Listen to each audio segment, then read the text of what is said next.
खड़े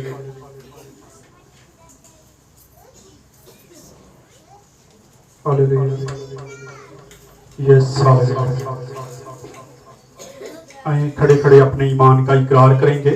मैं ईमान रखता हूँ खुदा कादिर मुझे बाप पर, जिसने आसमान और जमीन को पैदा किया और उसके इकलौते बेटे हमारे इफ्ताम यीशु मसीह पर, जो रूहुल कुदस की कुदरत से पेट में पड़ा, कुंवारी मरियम से पैदा हुआ, पैंतोस पिलातुस की हुकूमत में दुख उठाया,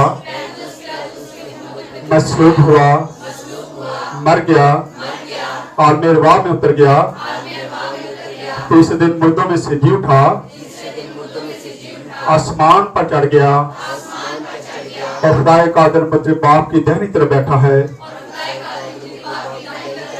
जहां से वो जिंदों और मुर्दों की अदालत करने को आएगा। मैं ईमान रखता हूँ रूहुल कुदस पर, पाक आलमगीर कलीसिया पर, मुकद्दसों की रफ़ाकत, गुनाहों की माफी और जिस्म के जी उठने और हमेशा की जिंदगी पर। आमीन। तशरीफ रखें।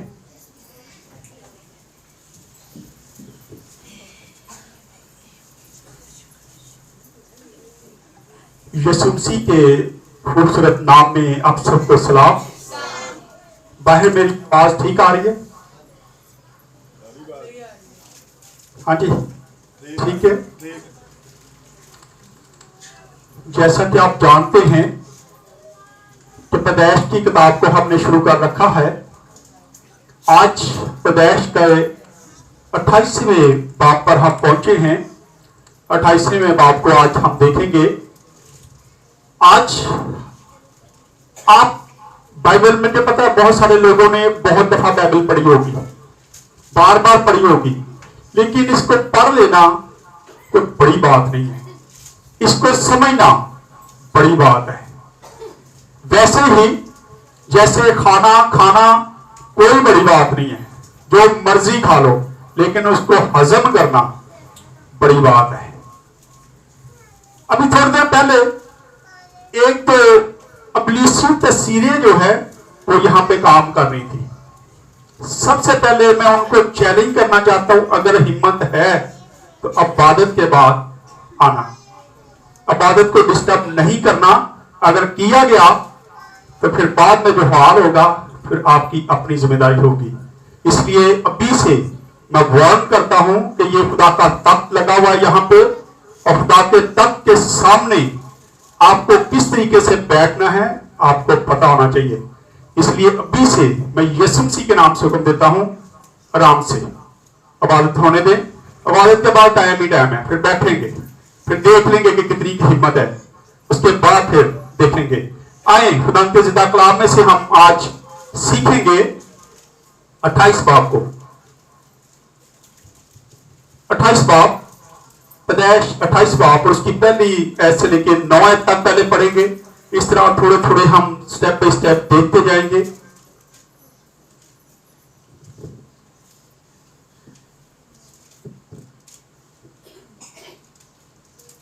तब इसहाक ने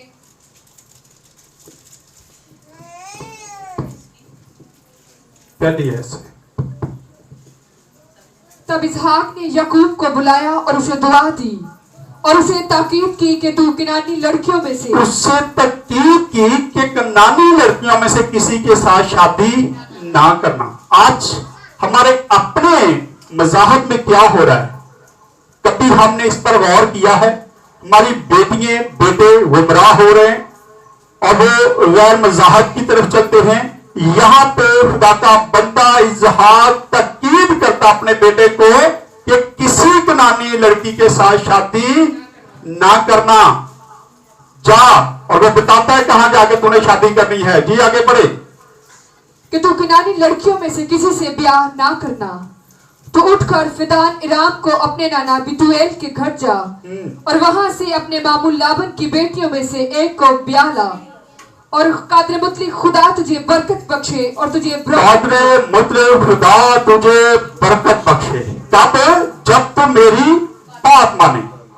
आज भी जब हम खुदा की बात मानते हैं तो खुदा कादर मुतलिक बात जो है वो हमें बरकतों से माला माल करता है। लेकिन अगर हम उसकी बात नहीं मानते तो फिर वो हमें बरकतें भी नहीं देता, उल्टा हमारे घर में मुश्किलात पड़ी होती हैं।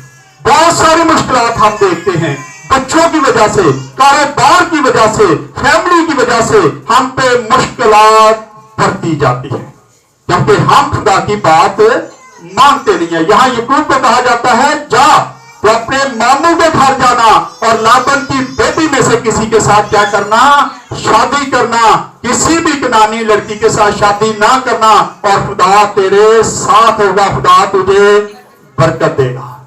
ये उसका वादा था। हालांकि इससे पहले खुदावन ने इसकी पैदाइश पर भी, जब अभी ये पेट में था अपने मां के, तो उसी में खुदावन ने वादा किया था कि खुदावन इसको बरकत देगा। खुदावन ने वादा किया था और उसके बाद फिर इसने अपने बाप से परोठे का हाथ भी लिया, उससे बरकत मांग ली, बरकत ले ली, बरकतें पर बरकतें इसको मिल रही थी। लेकिन पिछली बार भी मैंने बताया था, लेकिन इसकी जिंदगी में सुख बहुत कम थे।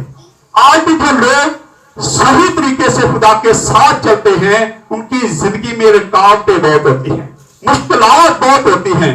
वो कम ही अच्छे तरीके से सोते, अच्छे तरीके से बैठते हैं। लेकिन अगर हम खुदा के साथ वफादारी दिखाते हैं, लेकिन खुदा फिर बरकतें बहुत देता है। आज हमें आसाइशें ढूंढने की बजाय खुदा से बरकतें लेने की जरूरत है। जी पढ़े आगे। और तुझे बरामद करे और बढ़ाए कि तुझसे कौमों के जत्थे पैदा हों और वो इब्राहिम की बरकत तुझे और तेरे साथ तेरी नस्ल को दे, ताकि तेरी मुसाफरत की ये सरजमीन जो खुदा ने इब्राहिम को दी तेरी मिरास हो जाए। सो इसहाक ने याकूब को रुखसत किया और वह फिदान इराम में लाबन के पास, जो इरामी बितूएल का बेटा और याकूब और एसाव की मां रिबका का भाई था, गया। जब एसाव ने देखा कि इसहाक ने याकूब को दुआ देकर उसे फिदान अराम को भेजा है ताकि वह वहां से बीवी ब्याह कर लाए, और उसे दुआ देते वक्त ये ताकीद भी की है कि तू कनानी लड़कियों में से किसी से ब्याह ना करना। तो किसी कनानी लड़की से ब्याह ना करना। अब हम एसाव को देखते हैं कि एसाव क्या करता है। वो समझता कि शायद मेरा बाप इस बात से खुश हो जाएगा, वो कनानी लड़कियों से खुश नहीं है, वो एक और शादी कर लेता है। लेकिन वो भी शादी उसके लिए फायदेमंद नहीं होती। वो कहां पे शादी कर लेता है, पढ़े जरा। और याकूब अपने माँ बाप की बात मानकर फिदान अराम को चला गया। और एसाव ने यह भी देखा कि कनानी लड़कियां उसके बाप इसहाक को पसंद नहीं है, वो नहीं पसंद करता। उसने क्या किया, ये पढ़े।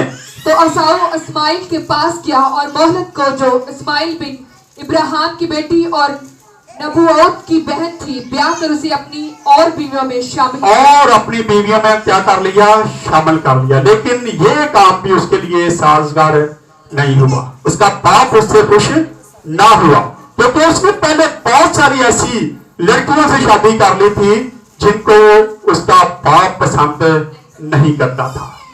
यहाँ पे एक और वो गलती कर देता है और जाके इस्माइल की बेटी से शादी कर लेता है, फिर दूसरी साइड पे चले जाता है। इसलिए उसका बाप कुछ नहीं होता।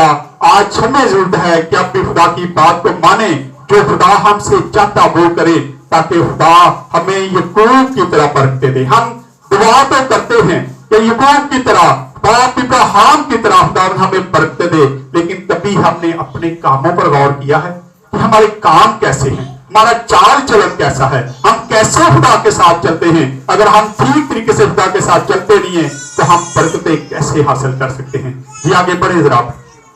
और याकूब बेरशेबा से निकलकर हरान की तरफ चला और एक जगह पहुंचकर सारी रात वहीं रहा, क्योंकि सूरज डूब गया था। और उसने उस जगह के पत्थरों में से एक उठाकर अपने सिरहाने धर लिया और उसी जगह सोने को लेट गया। और ख्वाब में क्या देखता है कि एक सीढ़ी जमान, उसने एक ख्वाब देखा, बड़ा अजीब ख्वाब देखता है। वो एक ख्वाब देखता है कि मैं सोया हुआ हूं और सोया हुआ ख्वाब देखता है कि एक सीढ़ी है जो जमीन पर टिकी हुई है, लेकिन उसका सिरा जो है वो आसमान पे है। आज मैं बड़े लोगों को जानता हूं, ऐसे लोग हैं जो कहते हैं जी मैंने बदरू को देखा, बदरू जमीन पे खड़ी थी लेकिन उसका सारा सामान में था। ये नहीं हो सकता। आसमान खुदा का तख्त है, वहां पे इब्लीस की जरूरत नहीं है कि वो वहां पे कदम रख जाए। कोई वक्त था कि इब्लीस आसमान पे जा सकता था, उस वक्त खुदा ने उसको इजाजत दे रखी थी, लेकिन अब ये दौर नहीं है कि वो आसमान पे जा सके। हाँ, वो आसमानी मकामों में जरूर रहता है, आसमानी मकामों में जिसको हम फिजा कहते हैं, इसमें वो जरूर रहता है, लेकिन आसमान में हम उसको नहीं देख सकते। इसलिए आज हमें जरूरत है कि हम इन चीजों को देखें। यहां पे हम देखते हैं कि उसने ख्वाब देखा कि एक सीढ़ी है जो जमीन पर टिकी हुई है और उसका सिरा जो है वो आसमान पर है। यहां से पता चलता है कि जमीन, हम दुआ भी करते हैं, जमीन खुदा की क्या ही पांव की चौकी है और आसमान उसका तख्त है। ये है एक राब्ता, ये राब्ता है कि जमीन से हम आसमान पे कैसे जा सकते हैं। वो सोया था और दुआ सोते सोते उसने ख्वाब देखा और ये ख्वाब बड़ा अजीब था। उसका राब्ता किसके साथ हो गया? खुदा से। क्या पढ़े आगे जरा। और ख्वाब में क्या देखता है कि एक सीढ़ी जमीन पर खड़ी है और उसका सिरा आसमान तक पहुंचा हुआ है और खुदा के फरिश्ते उस पर से चढ़ते उतरते हैं। खुदा के फरिश्ते उस पर चढ़ते हैं उतरते हैं। हालांकि फरिश्तों को सीढ़ी पर आने जाने की जरूरत नहीं है, वो उड़ के भी जा सकते हैं, उड़ के नीचे भी आ सकते हैं, लेकिन ये खुदा अपनी रफाकत उसको दिखा रहा था कि मेरी बेसर रफाकत है, मैं ऐसे तेरे पास आऊंगा और ऐसे ही ऊपर आऊंगा। मैं तेरे साथ क्या करता हूं? रफाकत रखता हूं। सीढ़ी एक रफाकत है। वैसे ही जैसे हमने अगर इसकी छत पे जाना है तो जब तक हम सीढ़ी इस्तेमाल नहीं करेंगे हम ऊपर नहीं जा सकते। अगर कोई और रास्ता इख्तियार करेंगे तो फिर हम रास्ते में गिरेंगे, या तो हमें चोटें लगेगी और या हम रास्ते में थक हार कर बैठ जाएंगे। लेकिन सही रास्ता जो है वो सीढ़ी है और सीढ़ी जो है वो खुदावंद यीशु मसीह है, जिसके वसीला से हम आसमान पर जा सकते हैं। आज जरूरत है कि हम खुदावंद यीशु मसीह को अपनी जिंदगी में अपनाएं ताकि हम आसमान पे जा सके, उस सीढ़ी को इस्तेमाल करें। हमें उस सीढ़ी को इस्तेमाल करना नहीं आता। जी आगे। और खुदावंद उसके ऊपर खड़ा कह रहा है कि मैं खुदावंद तेरे बाप मैं खुदावंद तेरे खुदा इब्राहिम आदि और इसहाक का खुदा हूं। इसहाक का खुदा हूं। मैं ये जमीन जिस पर तू लेटा है, मैं ये जमीन जिस पर तू लेटा हुआ है, ये सारी की सारी क्या कर दूंगा? तुझे दूंगा, तुझे मर्रास में दूंगा, तेरी औलाद को दूंगा, तो ना घबरा। ये खुदा की रफाकत थी। खुदा ने आसमान से उसको कहा कि ये सारी जमीन में क्या कर दूंगा? तुझे दे दूंगा, तो रफाकत रख मेरे साथ। आज जब हम खुदा के साथ रफाकत रखते हैं तो खुदा हमें भी बहुत सारी बरकतें देता है। यहाँ याकूब पर खुदा जाहिर होता है और आसमान से वो खड़ा होकर उस पर क्या करता है? निगाह करता है, उससे बातचीत करता है। ये सारा कुछ वो ख्वाब में देख रहा था। इससे पहले उसका कोई तजुर्बा नहीं था कि वो खुदा को देख सकता या खुदा के साथ कोई रफाकत उसकी हो सकती। आज हमारी जिंदगी में भी खुदा कभी कभार हमारे साथ बात करता है, लेकिन हम उस चीज को इग्नोर कर जाते हैं। आज ज्यादा लोगों के साथ राब्ता जो है वो इब्लीस का है। इब्लीस ज्यादा राब्ते में रहता है और हम समझते कि ये खुदा की तरफ से है। आज हमें इन सारी चीजों को जानने की जरूरत है। और फिर आगे पढ़े जरा। ये उसकी खुदा की याकूब के साथ गहरी रफाकत थी, गहरी रफाकत नजर आती है। तो वो सीढ़ी लगाता है और फरिश्ते नीचे ऊपर आ रहे हैं और वो याकूब से बात करता है। आगे। मैं ये जमीन जिस पर तू लेटा है तुझे और तेरी नस्ल को दूंगा और तेरी नस्ल जमीन की गर्द के जर्रों की मानित होगी और तू मशरिक और मगरिब और शुमाल और जुनूब में फैल जाएगा और जमीन के सब कबीले तेरे और तेरी नस्ल के वसीला से बरकत पाएंगे। क्या कहेंगे? बरकत पाएंगे। तेरी नस्ल के वसीला से तमाम कबीले, दुनिया की तमाम कौमें जो हैं वो तेरे वसीला से बरकत पाएंगे। जी आगे। और देख मैं तेरे साथ हूं और हर जगह जहां कहीं तू जाए तेरी हिफाजत करूंगा। अब खुदा उसके साथ वादा कर रहा है। खुदा कहता है कि मैं तेरे साथ वादा करता हूं, तू जहां कहीं भी जाएगा मैं तेरे साथ रहूंगा, मैं तेरी हिफाजत करूंगा, मैं तुझे कभी तनहा नहीं छोड़ूंगा। आज खुदा हमारे साथ भी यही वादा करता है कि मत डर, मैं तेरे साथ हूं, मैं तेरे साथ साथ रहूंगा। तो अपना बोझ तो मुझ पर डाल के देख। हम आज उस पर बोझ नहीं डालते, हम भी यकीन नहीं करते, क्योंकि खुदा के साथ हमारी रफाकत नहीं होती। अगर खुदा के साथ हमारी रफाकत हो तो फिर हम जान जाएं और खुदा की बातों पर, कलाम मुकद्दस पर क्या करें? यकीन करें, उस पर यकीन करें कि खुदा के वादे जितने वादे हैं वो हाँ में है और इसमें कोई भी रद्दोबदल नहीं हो सकती।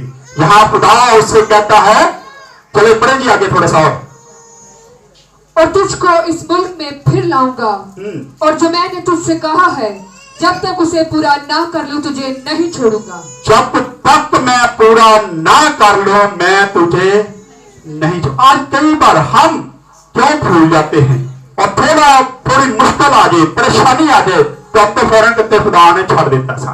इसी तरह कहते ना, ये लफ्ज इस्तेमाल करते, पता नहीं खुदा ने सानू छोड़ देता, लेकिन ये नहीं पता कि हम खुदा से पीछे हट गए हैं। खुदा कभी नहीं छोड़ता, उसने जो वादा कर लिया है वो अपने वादे पे कायम है, लेकिन कई बार हम अपने वादों से मुकर जाते हैं, हम छोड़ देते हैं, लेकिन खुदा कभी भी नहीं छोड़ता। यहां याकूब को कहता है कि जब तक ये सारा कुछ ना हो मैं तेरे साथ रहूंगा। लेकिन याकूब भी आज उसकी जिंदगी भी हमारी तरह नजर आती है हमें। पढ़े जरा थोड़ा सा और।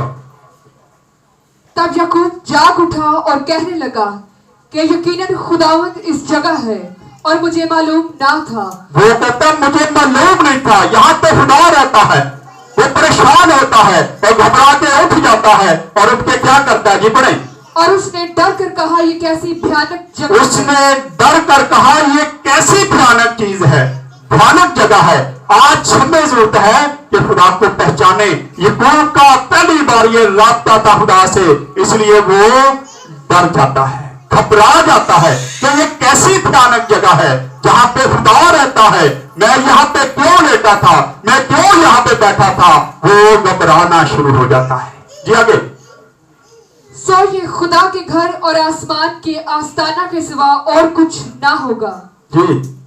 और याकूब सुबह सवेरे उठा और उस पत्थर को जिसे उसने अपने सिरहाने धरा था लेकर स्तूप की तरह खड़ा किया और उसके सर पर से तेल और उसके सिरे पर तेल डाला और उस जगह का नाम बैतलेल रखा। उसका नाम बैतलेल रखा। बैतलेल का मतलब है खुदा का घर। उसने उस जगह का नाम क्या कर दिया? खुदा का घर रख दिया, बैतलेल रख दिया। तो यहाँ खुदा का घर है, खुदा को मैंने यहाँ पे देखा है, खुदा ने मेरे साथ रफाकत रखी है, मैंने खुदा को यहाँ पे ठहरे हुए देखा है, इसलिए उसका नाम क्या कर देता है? बैतलेल रख देता है, खुदा का घर। और वहां पे जो पत्थर उसने सर के नीचे रखा था उसी को स्तूल बना के वहां पे खड़ा करता है और उस पर तेल डाल के उसको मसा कर देता है। जी आगे। लेकिन पहले इस बस्ती का नाम लूज था। इस बस्ती का नाम लूज था। पहले इस बस्ती का नाम लूज था और लूज का मतलब है अलहदगी। ये अलहदा जगह थी, इसलिए इसका नाम पहले लूज था। लेकिन जब याकूब को खुदा नजर आता है और वो वहां पे उसका नाम खुदा का घर रख देता है। आज हमें भी जरूरत है कि हम खुदा के साथ गहरी रफाकत रखें। ये उसका पहला तजर्बा था, उससे पहले उसको कोई तजर्बा नहीं था, वो खुदा को शायद जानता भी नहीं था। लेकिन खुदा गाहे बगाहे उसकी जिंदगी के बारे गवाही देता रहा, कहता रहा कि मैं इसको बरकत दूंगा, इसको बरकत दूंगा, ये बरकतों से बढ़ता जाएगा। लेकिन उसको इस बात का कोई भी इल्म नहीं था। यहां खुदा डायरेक्टली उससे बात करता है, पहले उसकी मां से बात करता है और फिर खुदा इससे डायरेक्ट बात करता है और कहता है कि मैं तुझे नहीं छोड़ूंगा। हाँ जी पढ़े जरा लियाते भी। और याकूब ने मन्नत मानी और कहा कि अगर खुदा मेरे साथ रहे। अब खुदा ने क्या किया? खुदा ने तो वादा कर लिया कि मैं तेरे साथ हूं, लेकिन याकूब डावाडोल नजर आता है। आज कई बार हम भी खुदा के साथ सौदेबाजी करते हैं। यहां याकूब सौदेबाजी करने लगा। क्या कर रहा है कि पढ़े जरा, अगर खुदा मेरे साथ रहे, अगर खुदा मेरे साथ रहे और जो सफर मैं कर रहा हूँ, जो सफर मैं कर रहा हूँ इसमें मेरी हिफाजत करे, इसमें मेरी हिफाजत करे, और मुझे खाने को मुझे रोटी खाने को रोटी दे दे, और पहनने को पहनने को कपड़ा दे दे, और मैं अपने बाप के घर सलामत लौट मैं अपने बाप के घर में सलामत लौट जाऊं, तो खुदावन मेरा खुदा होगा। खुदावन मेरा खुदा होगा। और मैं आगे क्या पढ़े जरा थोड़ा सा, और ये पत्थर जो मैंने सतून सा खड़ा किया है खुदा का घर होगा, और जो कुछ तू मुझे दे उसका 10वां हिस्सा, जो कुछ तू मुझे दे मैं उसका 10वां हिस्सा तुझे दिया करूंगा। आज हम भी ऐसी ही जिंदगी बसर कर रहे हैं। खुदा का वादा है कि मैं रोटी, हम आए हमारे बाप पढ़ते हैं, क्या कहते हैं उसमें, हमारे रोज की रोटी आज हमें दे दे। खुदा ने रोटी का खाने का वादा किया है, हर चीज का वादा, वहां पर भी खुदा उससे वादा कर रहा है। लेकिन याकूब शायद खुदा से कम तवक्को रखता था। वो खुदा उसको कहता है ये सारी जमीन मैं तुझे देने वाला हूं, मैं तुझे बरकतों से मालामाल करूंगा, मैं तेरी औलाद को बढ़ाऊंगा, मैं इस तरह कर दूंगा। खुदा उसको बरकतों से मालामाल कर रहा है, लेकिन वो छोटी चीज मांग रहा है, वो छोटी चीज मांग रहा है। वो कहता है अगर तू मुझे खाने को रोटी दे दे, अगर तू मुझे पहनने को कपड़े दे दे, और मैं सलामत अपने घर में बाप के घर में वापस चले जाऊं, तो 10वां हिस्सा मैं तुझे दे दूंगा। आज हम भी तो सौदेबाजी करते हैं कि मेरा खुदा ऐ काम कर दे, मेरी खुदा कमेटी कर दे। मुश्किल हो यार इसको।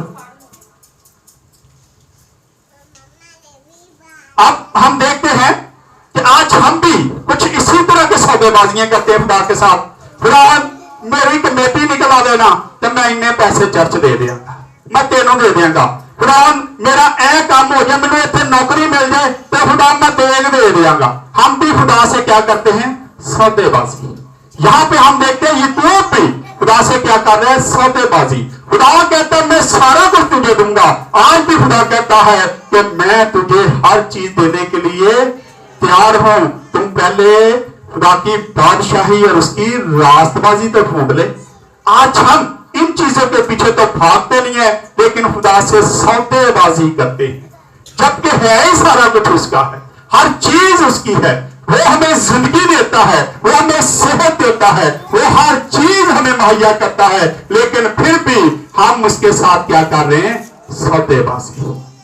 याकूब भी सौदेबाजी करता है। खुदा खुद कहता है कि मैं तुझे बरकत दूंगा, ये जमीन मैं तुझे दे दूंगा, ये औलाद तेरी को बढ़ाऊंगा, मैं तुझे बरकत पर बरकत दूंगा, और जब तक ये सारा कुछ ना कर लूं मैं तुझे तन्हा नहीं छोड़ूंगा। लेकिन वो उठ के क्या करता है, खुदा से सौदेबाजी। आज खुदा हमें भी बहुत सारी बरकतें देता है। खुदा हमें औलाद देता है, जिंदगी देता है, सेहत देता है, घर देता है, हर चीज देता है। उसके बावजूद हम खुदा के साथ क्या कर रहे हैं, सौदेबाजी कर रहे हैं। खुदा दे काम हो जाए तो मैं दे देंगा, खुदा दे काम हो जाए तो मैं देग दे देंगा। लेकिन कई लोग कुछ चीजों को भूल भी जाते हैं। खुदा ऐसी चीजों को कबूल नहीं करता, पसंद नहीं करता। आज हमें जरूरत है कि हम खुदा से राब्ता करें, रफाकत रखें, और सीढ़ी जो है वो खुदावंद यीशु मसीह है। जब हम खुदावंद यीशु मसीह पर ईमान लाएंगे तो हम बाप के पास पहुंच सकते हैं, उससे गहरी रफाकत रख सकते हैं। हम जमीन पे हैं, वो आसमान पे है। लेकिन जैसे याकूब जमीन पे सोया था, वो खुदावंद आसमान पे था, लेकिन उसके बावजूद वो राब्ते में था। आज हम भी खुदा से राब्ता रख सकते हैं, लेकिन सीढ़ी को इस्तेमाल करना बहुत जरूरी है। और खुदा से सौदेबाजी करना बंद कर दें। हम सौदेबाजियों पे लगे हुए हैं, इसलिए हमें खुदा बरकत नहीं देता। आए खुदा इस कलाम के वसीला से हम सबको बरकत दे। आए अपने सरों को झुकाएंगे और दुआ करेंगे।